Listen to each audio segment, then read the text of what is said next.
আমাদের যে কোটা সংস্কারের যৌক্তিক যে দাবি, সেই দাবিতে আমরা দীর্ঘদিন ধরে আন্দোলন করে আসছি।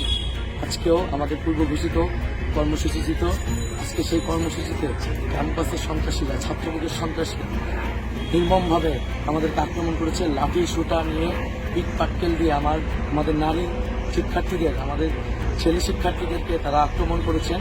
আপনাদের কাছে আহ্বান থাকবে, বার্তা থাকবে, আজকে যদি আমরা হেরে যাই আমরা আর কোনোদিনই মাথা উঁচু করে দাঁড়াতে পারব না। আমরা একটি ন্যায্য দাবিতে আন্দোলন করছি কোটা সংস্কারের জন্য। সেই আন্দোলনের জন্য আজকে যদি আমাদের জীবন দিতে হয়, আমাদেরকে জীবন দিতে হবে। আজকে যদি আমরা হেরে যাই, আজকের রাতে যদি আমরা প্রতিরোধ করতে না পারি, আমরা কিন্তু কোনো হিটকে বলব। আপনারা প্রস্তুত হন। তুমি কে? আমি কে? কে বলেছে? কে বলেছে? কোথায় কোথায় বাংলা ছাড়? বাংলা কি তোর বাপ দাদা?